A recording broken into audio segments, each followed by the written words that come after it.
வணக்க மக்களே, சற்று முன் கிடைக்கப்பட்ட தகவல் ஒன்று வெளியாக உள்ளதாம். பாஜகவுக்கு இத்தனை தொகுதிகள் தானா? நிபந்தனையோடு இபிஎஸ் இறங்கி வந்த அமித்ஷா அவர்கள். வாங்க வீடியோவை முடிவாக்கின்றோம். அதாவது தமிழகத்தில் வரக்கூடிய 2026 சட்டமன்றத்தில் வெற்றிதான் அனைத்து கட்சிகளுமே தங்கள் கட்சி பணிகள் எல்லாம் தீவிரமாக செயல்பட்டு வருகிறதாம்.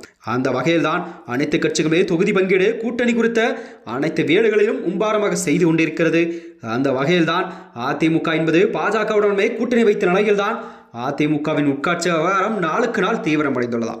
அந்த வகையில் தான் பாஜகவுக்கு கண்டிப்பாக வருகின்ற 2026 சட்டமன்ற தேர்தலில் 30 தொகுதி தான் கொடுக்க முடியும் என தெரிவிக்கவோ, அதற்கு அமித்ஷா அவர்கள் தரப்பு 30 தொகுதிகள் 25 தொகுதிகள் நாங்கள் கேட்கும் தொகுதியை கண்டிப்பாக நீங்கள் கொடுக்க வேண்டும் என்று ஒரு நிபந்தனையெல்லாம் வெளியிட்டதாக அரசியல் வட்டாரங்கள் தெரிவிக்கிறதா. மீதமுள்ள 5 நீங்கள் கொடுக்கும் தொகுதியை பெற்றுக்கொள்கிறோம் என தெரிவித்திருக்கிறதா. அதாவது தமிழக சட்டசபை தேர்தலுக்கு நாட்கள் எல்லாம் நெருங்கிக் கொண்டிருக்கும் வேளையில்தான் வரும் 2026 மார்ச் மாதம் தேர்தலான நடக்க இருக்கிறதா.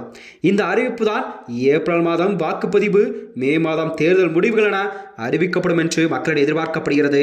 அதாவது கடந்த நாடாளுமன்ற தேர்தலில் திமுக கூட்டணி இந்த கட்சிகள் எல்லாம் அதே கூட்டணியில் தான் தொடர்வதாக வாய்ப்புகள் அதிகம் உள்ளதா. அதாவது திமுக கூட்டணிகளெல்லாம் பிரிந்து செல்ல வாய்ப்பே இல்லை என்ற பட்சத்தில் தான் அதனுடைய கூட்டணி கணக்குகளும் தொகுதி பங்கீடு என்பன ஒரு மும்பாரமாக செயல்பட்டு வருகிறது. அதனைத் தொடர்ந்துதான் அதாவது கடைசி வரை நாங்கள் தனியாகத்தான் கூட்டணி இல்லாமல் போட்டியிடும் என்ற நிலைக்கு விஜய் போட்டியிடும் சூழலும் தமிழகத்தில் உருவாகி இருக்கிறதா. இந்த நிலையில்தான் திமுகவுக்கு எதிராகவே தேசிய ஜனநாயக கூட்டணியை வலுப்படுத்தும் வேலையால் மிக தீவிரம் காட்டி வருகிறது டெல்லி தலைமை. பாஜக தலைமை இந்நிலையில் சமீபத்தில் கூட்டணி மற்றும் தொகுதி பங்கீடு குறித்து எடப்பாடி பழனிசாமியிடம் நேரடியாகவே அமித்ஷா தரப்பிலிருந்து பேசப்பட்டதா. அதற்கு அவர் கூறியதாவது, அதிமுக கண்டிப்பாக 170 தொகுதிகளில் போட்டியிடும், மீதமுள்ள 64 தொகுதிகளில் கூட்டணி கட்சிகளுக்கெல்லாம் கண்டிப்பாக ஒதுக்கப்படும் என எடப்பாடி தெரிவித்திருக்கிறார்.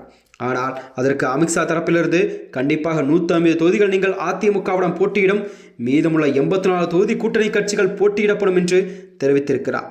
அதாவது பாஜகவுக்கு 40 தொகுதியிலும், பாமகவுக்கு 15 தொகுதியிலும், தேமுதிகவுக்கு 10 தொகுதியிலும், டிடிவி தினகரன் 8 தொகுதியிலும், மீதமுள்ள தொகுதிகள் மற்ற கூட்டணி கட்சிகளுக்கு கண்டிப்பாக நீங்கள் ஒதுக்க வேண்டும் என்றும், இப்படி தொகுதிகள் ஒதுக்கினால் மட்டுமே கண்டிப்பாக மற்ற கூட்டணி கட்சிகளை விட கூட்டணிக்குள் கொண்டு வர முடியும் என எடப்பாடி பழனிசாமியிடம் அமித்ஷா தரப்பில் வலியுறுத்துவதாக செய்திகள் பரவலாக பேசப்பட்டு வந்தது.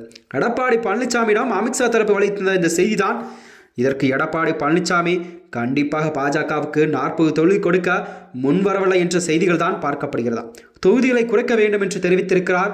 அப்போது பாஜகவுக்கு வெறும் 30 தொகுதிகள் மட்டுமே கொடுக்க முடியும் என எடப்பாடி பழனிசாமி தெரிவிக்கவே, அதற்கு அமித்ஷா தரப்பு அப்படியானால் 30 அல்லது தொகுதிகளில் 25 தொகுதிகள் நாங்கள் கேட்கும் தொகுதியை நீங்கள் கண்டிப்பாக கொடுக்க வேண்டும், மீதமுள்ள 5 தொகுதிகள் நீங்கள் கொடுக்கும் தொகுதியை நாங்கள் பெற்றுக்கொள்கிறோம் என பாஜக டெல்லி தலைமை தெரிவித்ததா.